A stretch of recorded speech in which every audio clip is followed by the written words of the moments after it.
이른 아침 햇살이 거실 창문으로 스며들었습니다.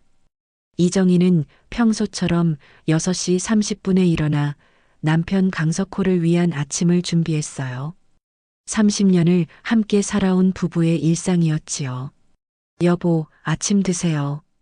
정희가 식탁에 따뜻한 된장찌개와 구운 고등어를 올려놓았습니다. 석호는 신문을 읽으며 묵묵히 밥을 먹었어요. 평범한 52세 회사원의 아침이었지요. 오늘도 늦을까요? 응, 월말 정산 때문에 좀 늦을 것 같아. 석호가 간단히 대답했습니다. 정희는 고개를 끄덕이며 그의 양복깃을 정리해 주었어요. 결혼 30년 동안 반복해온 작은 의식이었지요. 조심히 다녀오세요. 그래, 저녁에 봐. 석호가 현관문을 나서는 모습을 보며 정희는 미소를 지었습니다. 특별할 것 없는 평범한 하루의 시작이었어요. 오후 2시경, 정희는 시장에서 장을 보고 집으로 돌아왔습니다. 저녁 반찬을 준비하면서 평소처럼 TV를 틀어놓았어요. 일일 드라마에서는 며느리와 시어머니가 갈등하는 장면이 나오고 있었지요. 저런 일은 우리 집에는 없어서 다행이야. 정희는 혼잣말을 중얼거리며 감자를 깎았습니다. 시어머니는 일찍 돌아가셨고 시누이와의 관계도 원만한 편이었거든요. 오후 4시쯤 휴대폰이 울렸습니다. 모르는 번호였어요. 여보세요? 강석호 씨 부인이십니까? 차분하지만 긴장된 목소리였습니다. 정희의 가슴이 순간 철렁했어요. 네, 맞습니다. 누구세요? 서울아산병원 응급실입니다. 급히 오셔야겠습니다. 그 순간 정희의 머릿속이 하얘졌습니다. 손에서 감자깎기가 떨어졌어요. 무슨 일인가요? 직접 오셔서 설명드리겠습니다. 빨리 와주세요. 전화가 끊어진 후 정희는 한동안 그 자리에 서 있었습니다. 무슨 일이 일어났는지 짐작조차 할 수 없었어요. 병원 응급실은 소란스러웠습니다. 정희는 간호사의 안내를 받아 의사를 만났어요. 의사의 표정은 침울했습니다. 부인, 앉으세요. 우리 남편이 어떻게 된 건가요? 정희의 목소리가 떨렸습니다. 심근경색으로 쓰러지셨는데 이미 돌아가셨습니다. 유감입니다. 의사의 말이 끝나는 순간 정희는 세상이 무너지는 것 같았어요. 30년을 함께 산 남편이 한순간에 사라져버렸다는 게 믿어지지 않았지요. 거짓말이에요. 아침에 멀쩡히 출근했는데 회사에서 회의 중에 갑자기 쓰러지셨습니다. 동료분이 즉시 119에 신고했지만 정희는 의자에 주저앉았습니다. 눈물이 쏟아져 나왔어요. 장례식장은 3일간 북적였습니다. 석호의 회사 동료들, 동네 이웃들, 친척들이 조문을 왔어요. 정희는 상주로서 인사를 받으며 하루하루를 버텼습니다. 정희야, 힘내. 시누이가 정희의 어깨를 두드렸습니다. 오빠가 갑자기 가셔서 얼마나 당황스러울까. 하지만 이제라도 정신 차리고 살아야지. 정희는 고개를 끄덕였지만 아직도 현실이 실감나지 않았어요. 밤에 집에 혼자 있으면 석호가 문을 열고 들어올 것만 같았지요. 장례를 치른 지 일주일 후 변호사 사무실에서 연락이 왔습니다. 상속 절차를 위해서였어요. 부인께서 오셔야 할 일이 있습니다. 정희는 검은색 정장을 입고 변호사 사무실을 찾았습니다. 중년의 변호사가 정중하게 맞이했어요. 이번 일로 마음고생이 많으셨죠. 절차상 확인해야 할 서류들이 있어서 모셨습니다. 네, 알겠습니다. 정희는 의자에 앉아 변호사의 설명을 들었습니다. 대부분 예상했던 내용이었어요. 예금, 부동산, 보험금 등 남편이 남긴 재산 목록이었지요. 크게 복잡하지 않은 상속입니다. 부인께서 대부분 상속받으시고 변호사가 서류를 넘기다가 잠시 멈췄습니다. 다만 한 가지 특이한 점이 있습니다. 특이한 점이요? 정희가 고개를 들었습니다. 고인께서 작성하신 유언장에 추가 상속자가 지정되어 있습니다. 변호사가 조심스럽게 서류를 정희 앞으로 밀었어요. 거기에는 낯선 이름이 적혀 있었습니다. 최은주. 정희는 그 이름을 몇 번 읽어보았습니다. 하지만 아무리 생각해도 들어본 적이 없는 이름이었어요. 이분이 누구죠? 저희도 자세한 사정은 모릅니다. 다만 고인께서 직접 지정하신 상속자라는 것만 확실합니다. 정희의 가슴이 다시 두근거리기 시작했습니다. 30년을 함께 살면서 한 번도 들어본 적 없는 여자의 이름이 남편의 유언장에 있다는 게 이상했거든요. 상속 비율은 어떻게 되나요? 부인께서 80%, 최은주 씨가 20%입니다. 20%라는 비율도 결코 작은 금액이 아니었습니다. 정희는 혼란스러웠어요. 혹시 이분의 연락처를 알 수 있을까요? 개인정보 보호 때문에 바로 알려드리기는 어렵고요. 필요하시면 저희가 중간에서 연락을 취해 볼 수 있습니다. 정희는 서류를 다시 한번 바라보았습니다. 최은주라는 이름이 마치 자신을 비웃는 것처럼 느껴졌어요. 변호사 사무실을 나와 집으로 돌아가는 길, 정희의 머릿속은 복잡했습니다. 남편이 숨긴 비밀이 있었다는 생각이 들었거든요.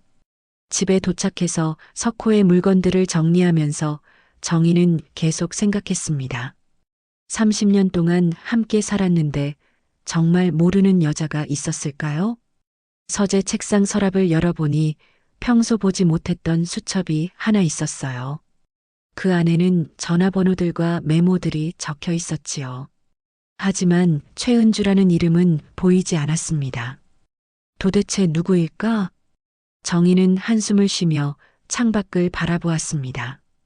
갑자기 남편이 낯선 사람처럼 느껴졌어요. 30년을 함께 살았다고 생각했는데 실제로는 얼마나 서로를 알고 있었을까요? 그날 밤 정희는 잠들지 못하고 뒤척였습니다. 남편의 빈자리가 크게 느껴지는 동시에 그가 숨겨둔 비밀에 대한 궁금증이 커져갔어요. 최은주라는 이름이 계속 머릿속을 맴돌았습니다. 과연 그녀는 누구일까요? 그리고 남편과는 어떤 관계였을까요? 정희는 천장을 바라보며 생각했습니다. 내일은 변호사에게 다시 연락해서 더 자세한 이야기를 들어봐야겠다고요. 남편이 떠난 슬픔도 컸지만 그보다 더 큰 의문이 그녀를 괴롭히고 있었습니다. 창밖으로 새벽이 밝아오고 있었어요. 평범했던 일상은 이미 끝났고 이제 정희는 전혀 예상하지 못했던 진실과 마주해야 할 상황에 놓여 있었습니다. 정희는 변호사 사무실에서 나온 후에도 발걸음이 무거웠습니다. 손에 든 상속 관련 서류가 이상하게 무겁게 느껴졌어요. 최은주라는 이름이 자꾸만 머릿속을 맴돌았지요. 집으로 돌아가는 택시 안에서 정희는 창밖을 바라보았습니다. 평소와 다름없는 서울 시내 풍경이었지만 오늘만큼은 모든 것이 낯설어 보였어요. 기사님, 잠깐 편의점에 세워주세요. 정희는 급하게 택시에서 내려 편의점으로 들어갔습니다. 물 한 병을 사면서도 계속 생각에 잠겨 있었어요. 30년을 함께 산 남편에게 모르는 여자가 있었다는 사실이 믿어지지 않았지요. 집 앞에 도착했을 때 시어머니가 기다리고 있었습니다. 정희야, 변호사 만나고 왔니? 어떻게 됐어? 시어머니의 목소리에는 기대감이 섞여 있었어요. 아마 상속 절차가 순조롭게 끝났을 거라 생각했을 것입니다. 네, 어머니. 들어가서 말씀드릴게요. 정희는 일단 집 안으로 들어갔습니다. 거실에는 시누이와 큰아들 민수도 와 있었어요. 모두들 상속 소식을 궁금해하는 표정이었지요. 그래서 어떻게 됐어? 아버지가 많이 남겨놓으셨나? 시누이가 먼저 물어보았습니다. 정희는 잠시 망설였어요. 어떻게 말해야 할지 확신이 서지 않았거든요. 그게 조금 복잡한 상황이에요. 복잡하다니? 뭐가 복잡해? 시어머니가 눈살을 찌푸렸습니다. 상속자 명단에 저희가 모르는 분이 포함되어 있어요. 정희의 말에 거실이 순간 조용해졌습니다. 모르는 분이라니? 누구? 최은주라는 여자분인데 혹시 들어보신 적 있으신가요? 시어머니와 시누이가 서로를 바라보았어요. 둘 다 처음 듣는 이름이라는 듯한 표정이었지요. 최은주? 처음 들어보는데 우리 석호가 그런 사람을 알고 있었나? 시어머니가 고개를 저었습니다. 변호사 선생님은 뭐라고 하시던? 민수가 조심스럽게 물어보았어요. 아버지께서 직접 지정하신 상속자라고 하시더라고요. 정희의 대답에 시누이가 목소리를 높였습니다. 그럴 리가 없어. 오빠가 그런 중요한 일을 우리한테 말 안 할 리 없잖아. 저도 그렇게 생각해요. 하지만 법적으로 문제없는 서류라고 하네요. 정희는 한숨을 내쉬었습니다. 시어머니가 불안한 표정으로 말했어요. 혹시 그 여자가 석호와 무슨 관계였던 건 아닐까? 그 말에 거실의 공기가 더욱 무거워졌습니다. 모두가 같은 생각을 하고 있었거든요. 어머니, 그런 말씀 마세요. 정희가 애써 진정하며 말했지만 목소리가 떨리고 있었어요. 하지만 정희야, 30년을 살면서 한 번도 들어본 적 없는 이름이잖아. 시누이의 말이 정희의 가슴을 찔렀습니다. 정말 그랬어요. 남편과 함께한 모든 시간 동안 최은주라는 이름을 들어본 적이 없었지요. 내일 다시 변호사 선생님께 여쭤볼게요. 더 자세한 설명을 들어야 할 것 같아요. 정희가 말하자 시어머니가 고개를 끄덕였습니다. 그래, 확실히 해야 해. 우리가 모르는 사이에 이상한 일이 생기면 안 되니까. 그날 밤 정희는 잠을 이룰 수 없었습니다. 침대에 누워서 천장을 바라보며 남편과의 추억들을 떠올렸어요. 문득 몇 년 전 일이 생각났습니다. 남편이 갑자기 주말에 나가더니 저녁 늦게 들어온 적이 있었지요. 그때 어디 갔냐고 물으니까 친구 만나고 왔다고 대답했었어요. 그런 일이 한두 번이 아니었습니다. 출장이라며 며칠씩 집을 비우기도 했고 전화를 받지 않을 때도 종종 있었어요. 그때마다 정희는 그러려니 했었지요. 남편을 믿었으니까요. 하지만 지금 생각해보니 이상한 점들이 많았습니다. 회사 동료들과 모임이 있다고 했는데 나중에 확인해보면 그런 모임이 없었던 적도 있었어요. 설마 정말로. 정희는 고개를 저었습니다. 아직은 확실하지 않은 일이었으니까요. 다음 날 아침 정희는 일찍 일어나 변호사 사무실에 전화를 걸었습니다. 변호사님, 어제 말씀해 주신 최은주라는 분에 대해 더 자세히 알 수 있을까요? 아, 그것 말입니까? 직접 만나서 이야기하는 게 좋을 것 같은데요. 변호사의 목소리가 조심스러웠어요. 혹시 오늘 시간 되시나요? 네, 오후 2시쯤 어떠세요? 약속을 잡고 전화를 끊은 후 정희는 커피 한 잔을 끓여 마셨습니다. 마음이 불안했지만 진실을 알아야 한다고 생각했어요. 오후에 변호사 사무실을 다시 찾았을 때 변호사는 정희를 조심스러운 표정으로 맞이했습니다. 앉으세요. 커피 드릴까요? 괜찮습니다. 바로 본론으로 들어가죠. 정희는 단호하게 말했어요. 변호사가 서류를 꺼내며 말했습니다. 사실 어제 말씀드리지 못한 부분이 있습니다. 어떤 부분인가요? 유언장에 추가 설명이 있었습니다. 고인께서 최은주 씨에 대해 간단히 설명해 놓으셨거든요. 정희의 심장이 빨리 뛰기 시작했어요. 뭐라고 쓰여 있나요? 은주는 내가 끝까지 책임져야 할 사람이라고 되어 있습니다. 그 말을 듣는 순간 정희는 머리가 하얘졌습니다. 책임져야 할 사람이라는 표현이 무엇을 의미하는지 짐작이 갔거든요. 그게 전부인가요? 네, 그게 전부입니다. 하지만 상속 비율은 부인께서 80%, 최은주 씨가 20%로 되어 있어요. 정희는 잠시 말을 잃었습니다. 20%라는 금액도 작지 않은 돈이었거든요. 최은주 씨의 연락처를 알 수 있을까요? 그건 개인정보라서 함부로 알려드리기 어렵습니다. 하지만 만약 부인께서 직접 연락하고 싶다면 저희가 중간에서 연결해 드릴 수는 있어요. 정희는 한참 생각했습니다. 과연 그 여자를 만나야 할까요? 만나면 더 상처받을지도 모르는데 말이에요. 하지만 궁금함은 계속 커져갔어요. 도대체 최은주가 누구이기에 남편이 그런 유언을 남겼을까요? 연결해 주세요. 만나보고 싶습니다. 정희는 마침내 결심을 내렸습니다. 변호사 사무실을 나와서 집으로 돌아가는 길, 정희의 마음은 더욱 복잡해졌어요. 진실을 알고 싶은 마음과 두려운 마음이 계속 충돌했지요. 집에 도착했을 때 큰아들 민수가 기다리고 있었습니다. 엄마, 어떻게 됐어? 곧 그 여자를 만나보게 될 것 같아. 정말로? 괜찮으시겠어요? 민수의 걱정스러운 표정을 보며 정희는 쓴웃음을 지었습니다. 괜찮을 리 없지. 하지만 알아야겠어. 너희 아버지가 도대체 누구였는지. 그날 저녁 정희는 혼자 남편의 서재에 앉아 있었습니다. 30년을 함께 살았다고 생각했는데 이제 와서 전혀 모르는 사람이었다는 생각이 들었어요. 책상 서랍을 하나씩 열어보았지만 특별한 것은 없었습니다. 하지만 가장 아래 서랍에서 열쇠가 하나 나왔어요. 이게 뭘 여는 열쇠일까?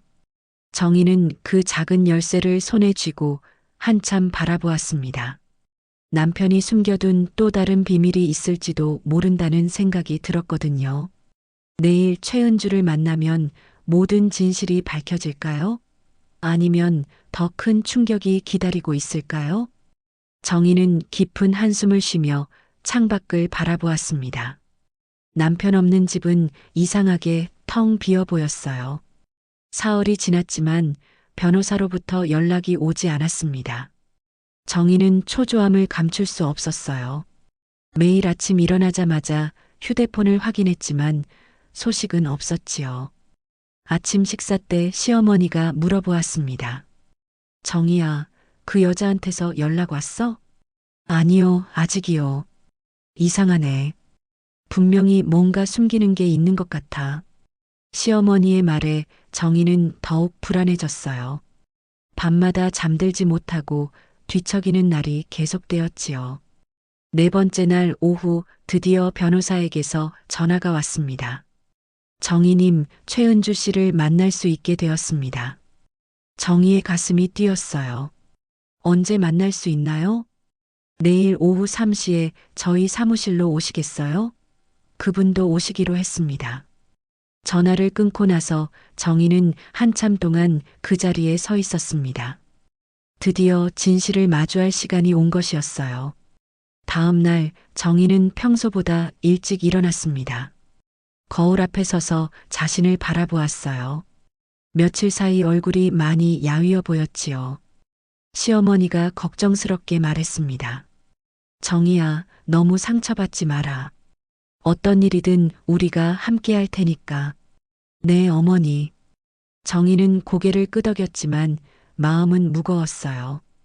변호사 사무실에 도착했을 때는 2시 50분이었습니다. 접수 직원이 안내해 주었어요. 회의실에서 기다려주세요.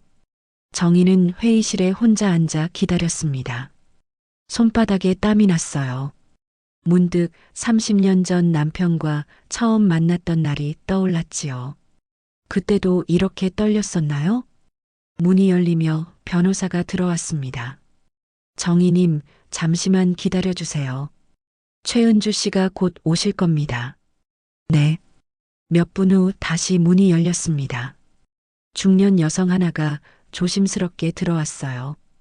키는 보통이고 얼굴은 수수했지만 어딘지 슬픈 인상이었지요. 안녕하세요. 최은주가 정중하게 인사했습니다. 정희는 잠시 말을 잃었어요.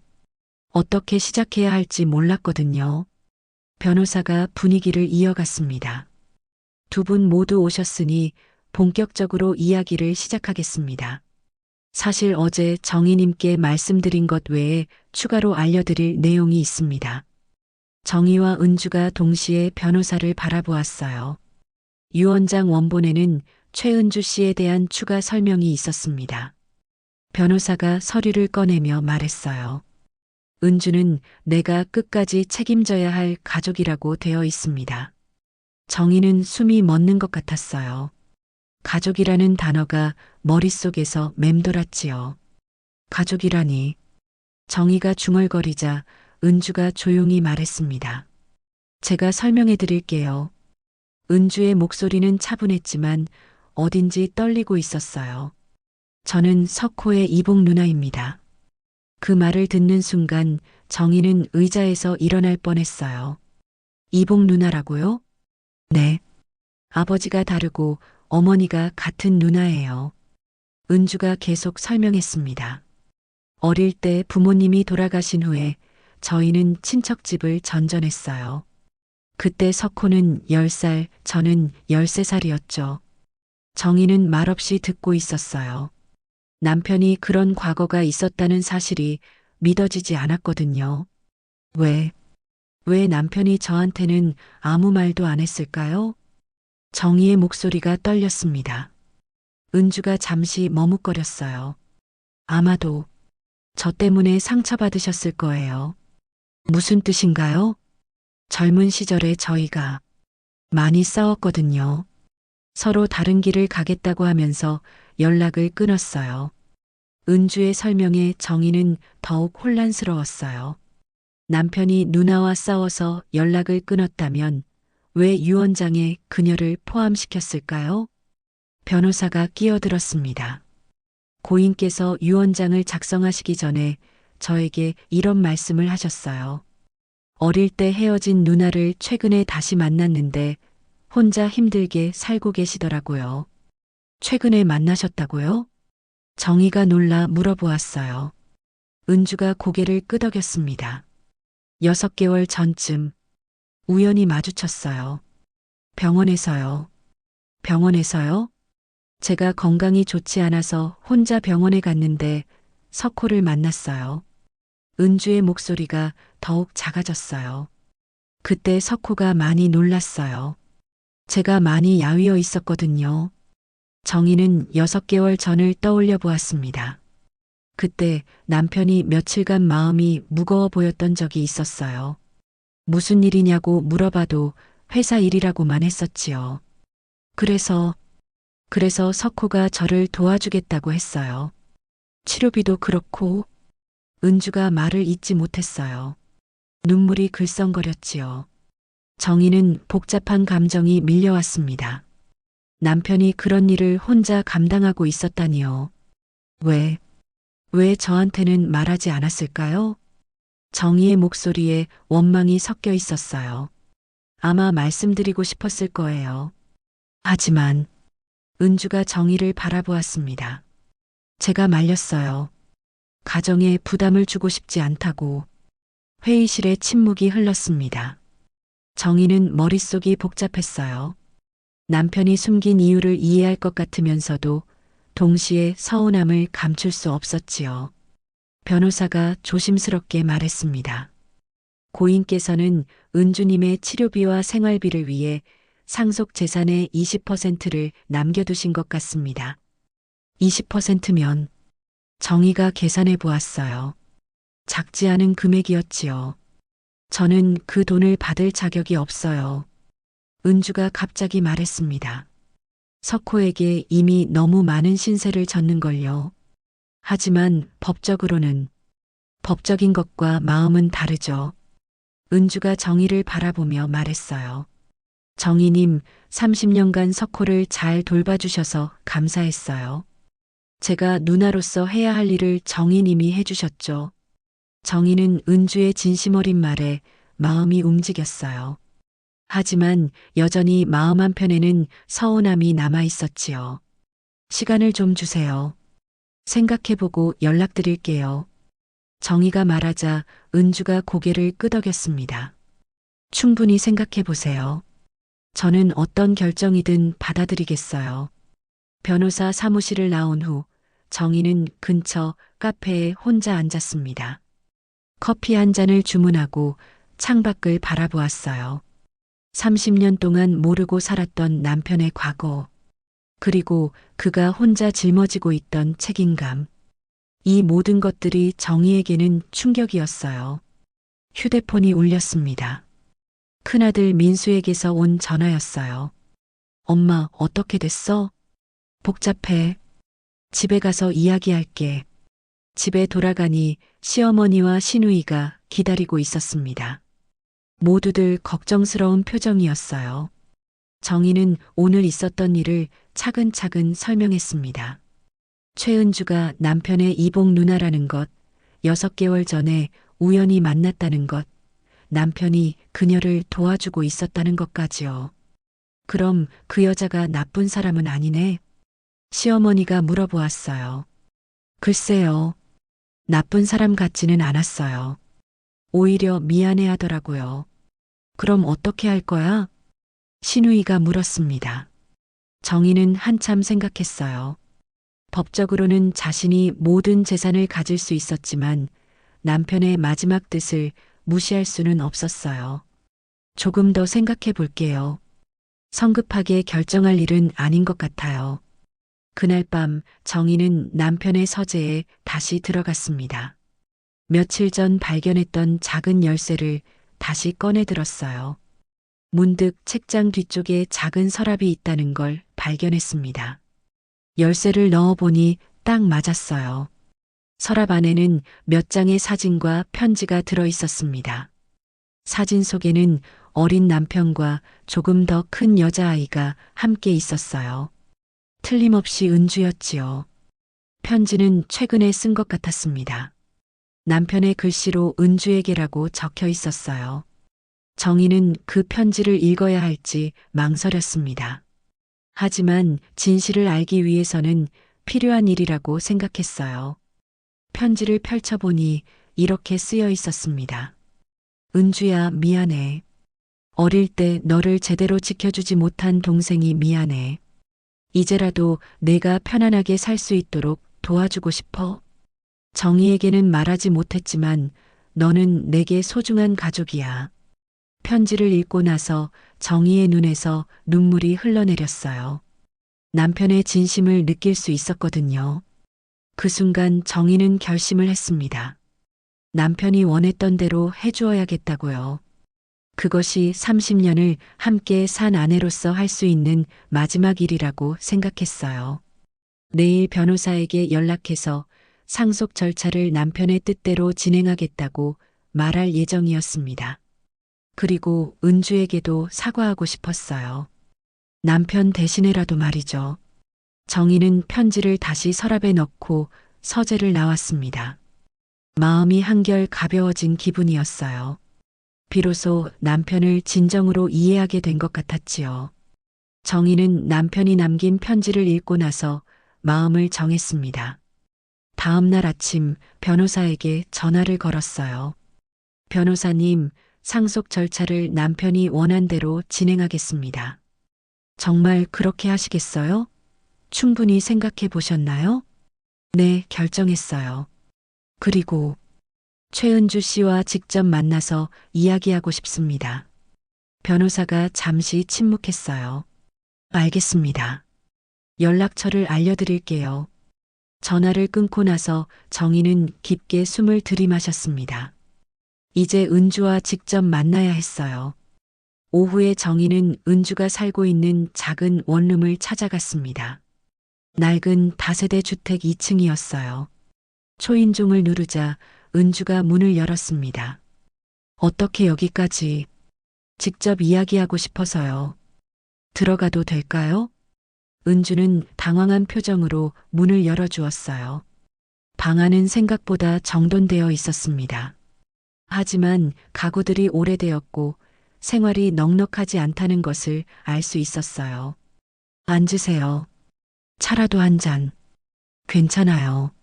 정희가 소파에 앉자 은주도 조심스럽게 맞은편에 앉았습니다.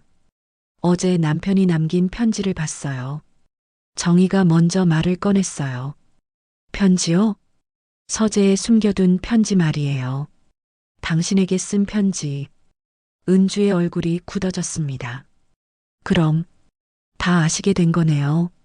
네, 남편이 당신을 얼마나 걱정했는지 알게 됐어요. 정희는 차분하게 말했어요. 미안해요. 정말 미안해요. 은주가 고개를 숙였습니다. 가정에 부담을 주고 싶지 않았어요. 그래서 석호에게 비밀로 해달라고 부탁했거든요. 이해해요. 하지만 정희가 잠시 망설였어요. 정말 그게 다인가요? 네. 은주가 고개를 들어 정희를 바라보았어요. 30년 동안 연락하지 않았던 이복 누나를 왜 갑자기 그렇게 걱정하게 됐을까요? 정희의 질문에 은주는 말을 잃었습니다. 단순히 병원에서 우연히 만났다고 해서 그렇게 큰 결심을 할까요? 정희가 계속 물었어요. 은주가 한참 동안 침묵했습니다. 그러다가 천천히 입을 열었어요. 정희 씨가 정말 알고 싶으신가요? 네. 알고 나면 후회하실지도 몰라요. 은주의 목소리가 떨리고 있었어요. 정희는 각오를 다졌습니다. 말해주세요. 은주가 깊은 한숨을 쉬었어요. 석호는 단순히 제 동생이 아니었어요. 무슨 뜻인가요? 어릴 때 부모님이 돌아가신 후에 저희는 정말 의지할 곳이 없었어요. 은주가 과거를 회상하며 말했습니다. 친척집을 전전했지만 어디서도 환영받지 못했어요. 그러다 보니 저희끼리만 의지하게 됐죠. 정희는 조용히 듣고 있었어요. 처음엔 정말 남매였어요. 서로를 보호하려고 했죠. 하지만 시간이 지나면서 은주가 말을 잇지 못했어요. 감정이 변한 거예요? 정희가 조심스럽게 물었습니다. 은주가 고개를 끄덕였어요. 20살이 됐을 때 저희는 실수를 저질렀어요. 그 말을 듣는 순간 정희는 온몸이 차가워졌습니다. 그 후로 석호가 견딜 수 없어 했어요. 자신이 범죄자가 된 것 같다고. 은주가 눈물을 흘렸어요. 그래서 연락을 끊었던 거예요. 서로를 보면 그때 일만 떠올랐거든요. 정희는 말을 할 수 없었어요. 믿을 수 없는 진실이었거든요. 6개월 전 병원에서 만났을 때도 석호가 얼마나 괴로워했는지 몰라요. 그런데도 당신을 도와준 거예요? 정희의 목소리가 떨렸습니다. 석호는 그렇게 말했어요. 과거는 과거고 지금은 내가 내 누나니까 도와야 한다고. 은주가 흐느끼며 말했어요. 하지만 저는 그 도움을 받을 자격이 없었어요. 정희는 머리가 어지러웠어요. 30년을 함께 산 남편이 그런 과거를 숨기고 있었다니요. 왜 저한테 말하지 않았을까요? 어떻게 말해요? 자신의 가장 더러운 과거를. 은주가 자책하며 말했습니다. 정희는 일어나서 창밖을 바라보았어요. 복잡한 감정이 밀려왔지요. 정희 씨, 은주가 조심스럽게 불렀습니다. 상속은 받지 않겠어요. 이미 충분히 받았어요. 무엇을요? 석호의 용서를 받았거든요. 그걸로 충분해요. 정희는 은주를 돌아보았어요. 그녀의 얼굴에는 진실한 후회가 담겨 있었지요. 그 사람이 정말 당신을 용서했다고 생각해요?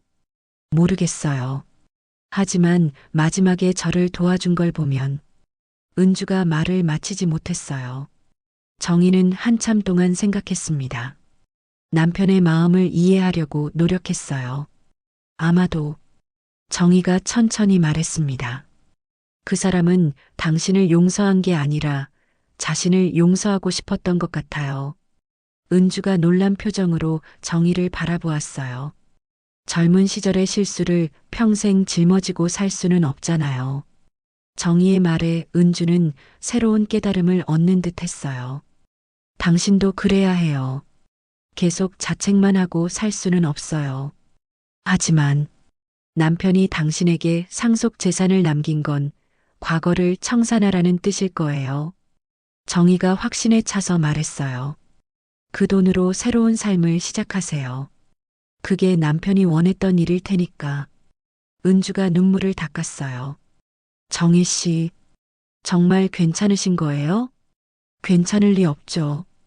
하지만 정희가 쓴웃음을 지었습니다. 30년을 함께 산 사람을 이제 와서 미워할 수는 없어요. 두 여자는 잠시 조용히 앉아 있었어요. 서로 다른 방식으로 같은 남자를 사랑했던 여자들이었지요.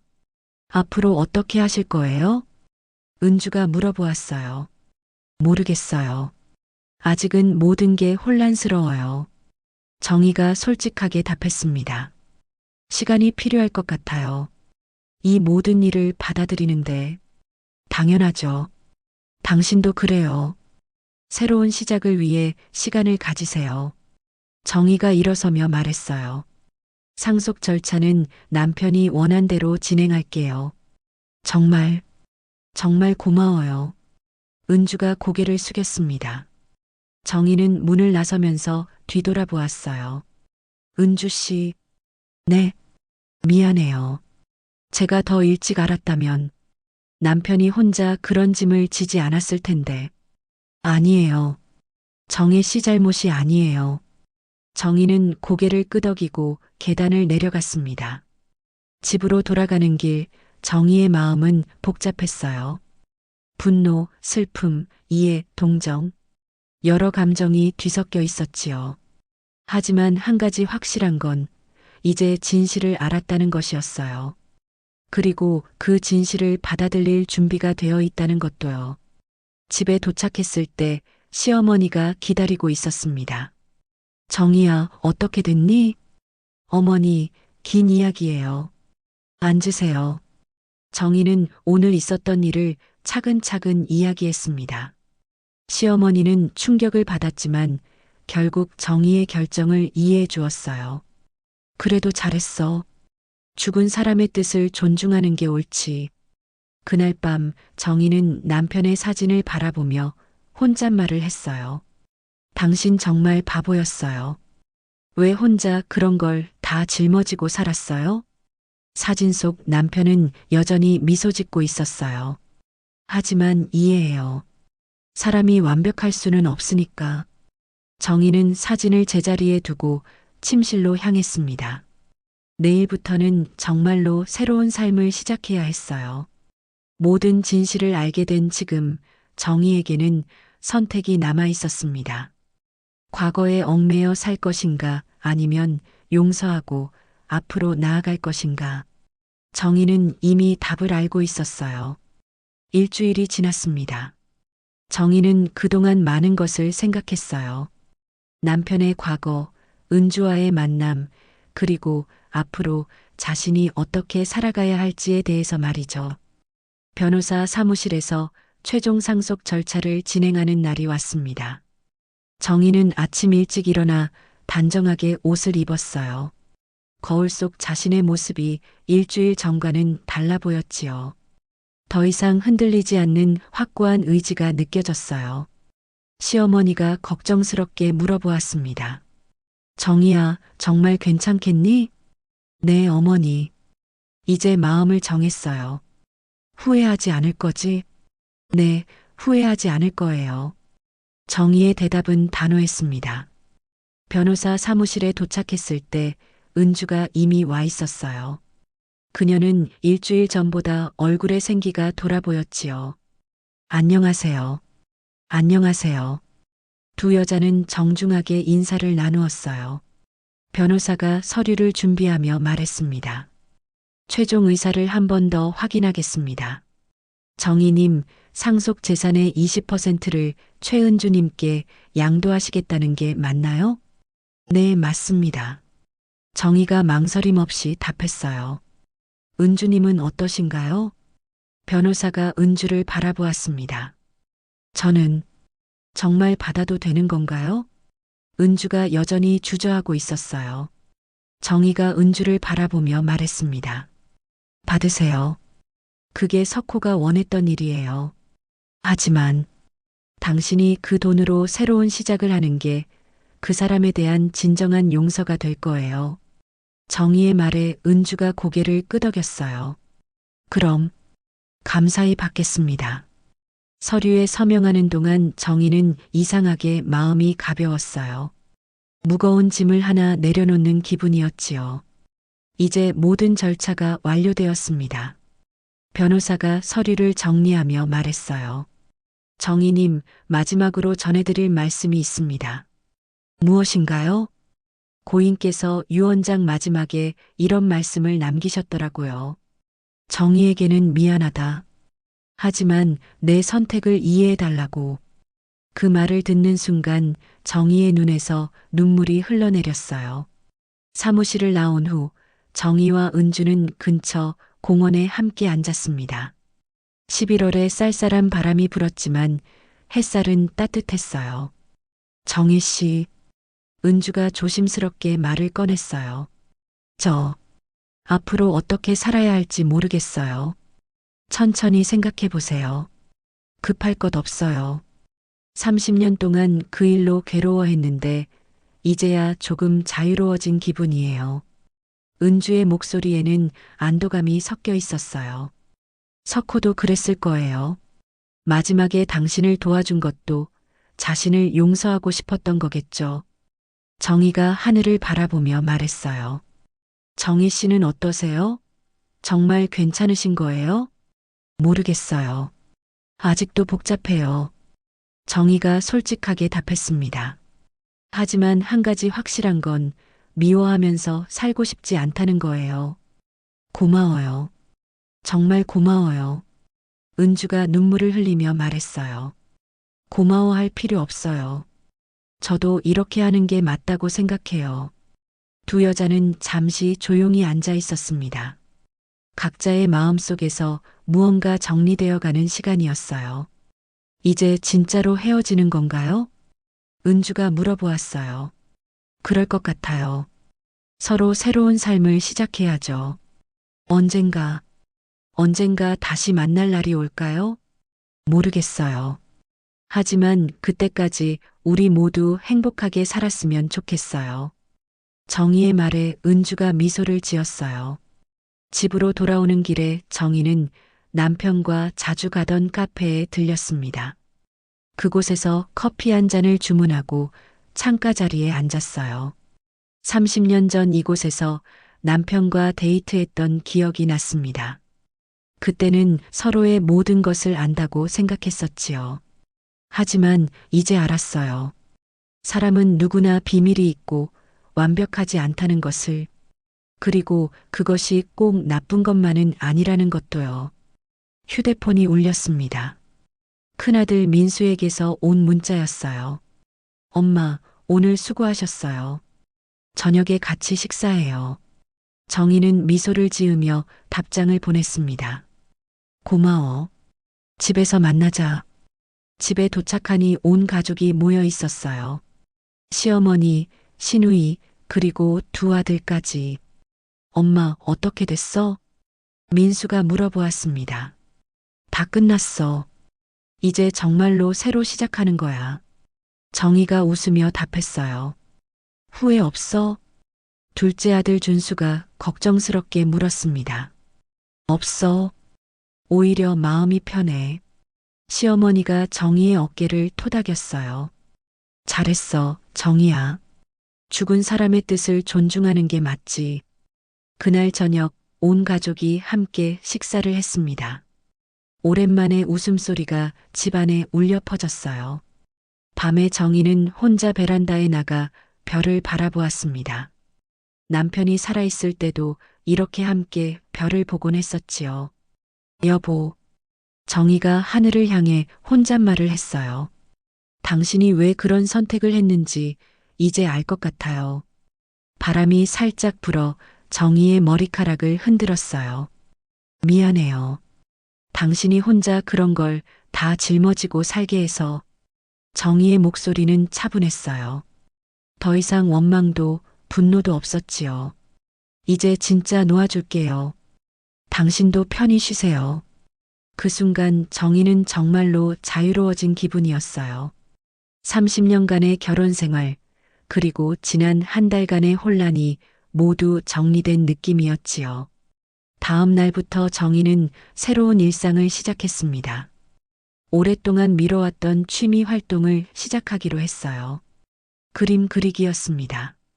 미술학원에 등록하고 첫 수업에 참가했을 때 정희는 설레었어요. 새로운 것을 배운다는 기분이 이렇게 좋은 줄 몰랐거든요. 처음이신가요? 옆자리에 앉은 중년 여성이 친근하게 말을 걸어왔어요. 네, 첫날이에요. 저도 6개월 전에 시작했어요. 정말 재미있어요. 새로운 사람들과의 만남, 새로운 배움, 새로운 시작. 정희는 이제야 진정한 자신의 삶을 살아가기 시작한 것 같았어요. 며칠 후 우편함에서 은주로부터 온 편지를 발견했습니다. 간단한 감사 인사와 함께 이런 말이 적혀 있었어요. 새로운 곳에서 새로운 시작을 하겠습니다. 정희님도 행복하세요. 언젠가 우리 모두 웃으며 만날 수 있는 날이 오기를. 정희는 그 편지를 서랍 깊숙이 넣어두었어요. 언젠가 다시 읽어볼 수도 있겠지만 지금은 그럴 때가 아니었어요. 창밖으로 겨울이 오고 있었습니다. 하지만 정희의 마음에는 봄이 와 있었어요.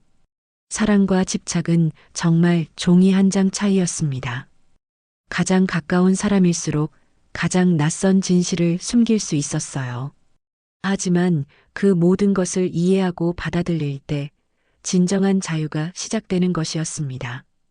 정희는 이제 알았어요. 완벽한 사랑은 없지만 용서하는 사랑은 존재한다는 것을. 그리고 그것이야말로 진정한 사랑이라는 것을 말이에요. 새로운 하루가 시작되었습니다. 정희에게는 무한한 가능성이 열려 있었어요.